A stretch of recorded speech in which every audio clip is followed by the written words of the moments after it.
GTA 6 just got delayed. Again. November 19th, 2026.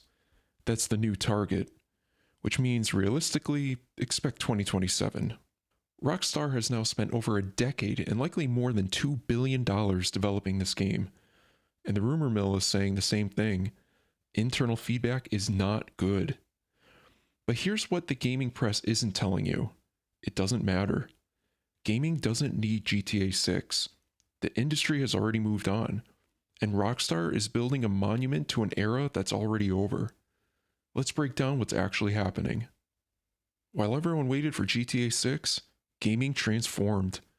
Megabonk, Clair Obscur Expedition 33, Ball Pit. These are indie titles with small teams and modest budgets, and they're delivering experiences that rival or exceed what AAA studios produce. Megabonk, a 3D bullet hell survival game built by one person that generated more genuine player excitement than most $100 million releases. And Clair Obscur, a turn-based RPG with stunning visual design and innovative mechanics that's capturing the attention of genre veterans. Ball Pit, a minimalist concept executed perfectly that demonstrates you don't need photorealistic graphics to create a compelling gameplay narrative. Something fundamental changed in game development over the last decade. The tools became democratized. Unreal Engine 5, Unity, accessible 3D modeling software like Blender, asset marketplaces. A small team can now produce what previously required a 100-person studio. The distribution became democratized. Steam, Epic Games Store, console digital platforms. You don't need publisher relationships or retail shelf space. The funding became democratized. Kickstarter, itch.io, early access, publisher as service models. You can prove market demand before full production. What does this mean structurally? The AAA studio advantage has collapsed. The moat that protected massive publishers, exclusive access to tools, distribution, and capital no longer exists. A passionate 10-person team with a clear vision can now compete directly with a 500-person studio and often win. GTA 6's delays aren't about perfectionism, they're about dysfunction. Rockstar wants you to believe they're delaying because they're committed to quality, that they're refining the experience. But rumors from inside the studio tell a different story. Massive scope creep, conflicting creative visions, technical debt from over-engineering, and gameplay that doesn't resonate in playtesting. Here's the paradox. Unlimited budget and unlimited time don't produce better games. They produce bloated, unfocused games. When you have constraints, limited money, limited team, limited time, you're forced to make clear decisions. What's the core experience? What's essential? What can we cut? When you have no constraints, every idea gets included, every system gets added, every feature gets over-engineered. GTA 5 succeeded because it had focus. 3 distinct characters with clear narrative arcs, a well-defined open world, tight mission design, and certainly not afraid to offend anyone. GTA 6, based on everything we're hearing, is trying to be everything to everyone. Dual protagonists with complex relationship dynamics, an evolving open world, revolutionary physics, unprecedented NPC AI, integrated multiplayer, and live service elements. That's not a game design. That's a feature list that sounds impressive in board meetings. Here's what happens in these massive productions. Year 1, ambitious vision, everyone's aligned. Year 3, feature creep setting in, scope expanding.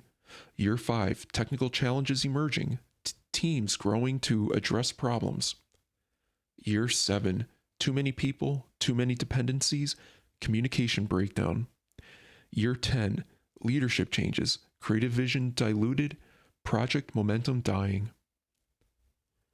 You're not refining a masterpiece at that point. You're managing a bureaucracy that's trying to shift something, anything, before the whole thing collapses. The delays aren't a sign of care. They're a sign of crisis. Let's run the numbers on what GTA 6 needs to succeed. Development costs, conservatively $2 billion, potentially more. Marketing, for a release this big, expect $500 million to $1 billion. So you're looking at 2.5 to 3 billion total investment before a single copy sells. At $70 per copy, with platform holders taking 30%, Rockstar nets roughly $50 per sale. To break even at 2.5 billion, they need to sell 50 million copies. For context, GTA 5 sold 20 million copies in its first week. Total lifetime sales are around 200 million, but that's over a decade with multiple platform releases. Here's the problem. The gaming market in 2026 is not the gaming market of 2013 when GTA 5 released.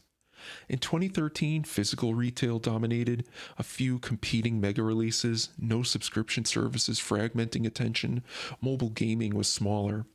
In 2026, Game Pass exists. For now, PlayStation Plus exists. Free to play has captured massive market share. Players have thousands of options. GTA 6 isn't launching into a vacuum. It's launching into the most competitive entertainment market in human history. And it's competing against games that cost 1/100th as much to produce and deliver comparable or superior experiences in specific genres. Can GTA 6 sell 50 million copies? Maybe. Can it sell 100 million needed to justify the investment and opportunity cost? Increasingly unlikely.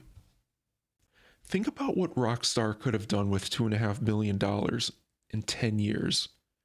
They could have launched 50 games at 50 million each, diversified their portfolio, created new IPs, captured different market segments. Instead, they bet everything on a single release and a franchise that's already 30 years old. That's not confident strategy.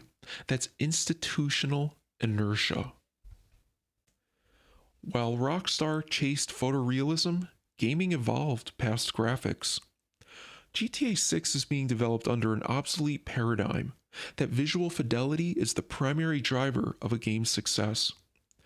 That paradigm died around 2018.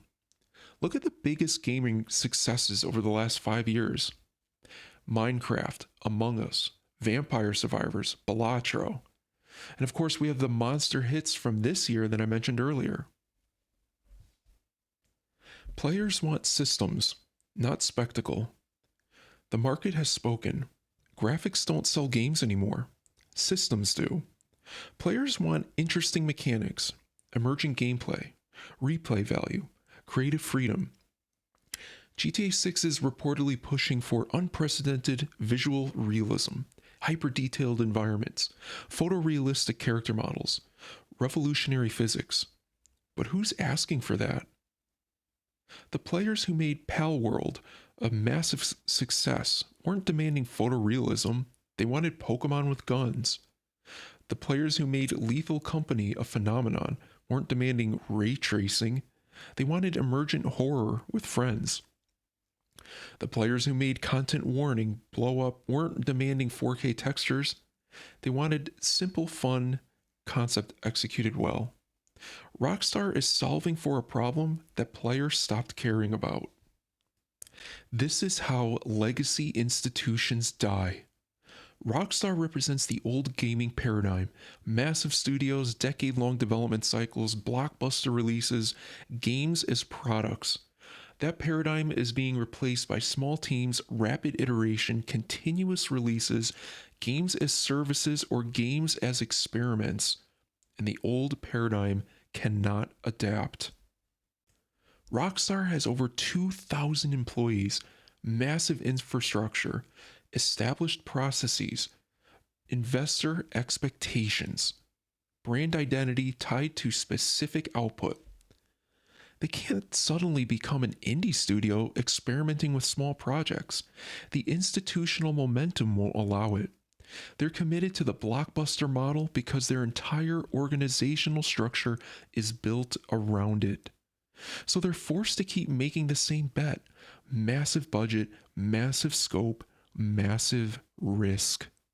Even though the market has moved on, even though smaller teams are delivering better experiences, even though the math doesn't work anymore. This is institutional path dependency. They're trapped by their own previous success. Gaming's future isn't being built in Rockstar's offices. It's being built in small studios, bedrooms, co working spaces. By developers who understand that modern gaming isn't about budget or team size, it's about vision, execution, and connection with players. Megabonk proves you don't need a 500-person team. Claire Obscure proves you don't need photorealism. Ball Pit proves you don't need a massive budget. GTA 6 will eventually release. It might even be good. It will almost certainly sell well initially, but it won't recoup its development costs. It won't justify the decades spent building it. And it won't change the trajectory of the industry. Because the industry already changed. While Rockstar was iterating on old formulas, thousands of indie developers were inventing new ones. The delays aren't about quality, they're about a studio realizing too late that they built the wrong thing. They optimized for spectacle when players wanted substance. They scaled up when the market rewarded focus. They chased photorealism when players wanted creativity. Gaming doesn't need GTA 6. It needs what indie developers are already delivering: interesting mechanics, bold vision, and respect for players' time and money.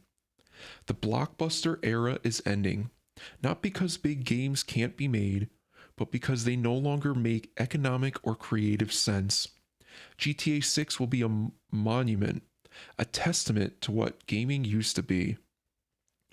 But by the time it releases, everyone will already be playing something better, something smaller, something made by people who understand where gaming was going, not where it's been. If you appreciated this analysis, please like and subscribe. Thanks for watching.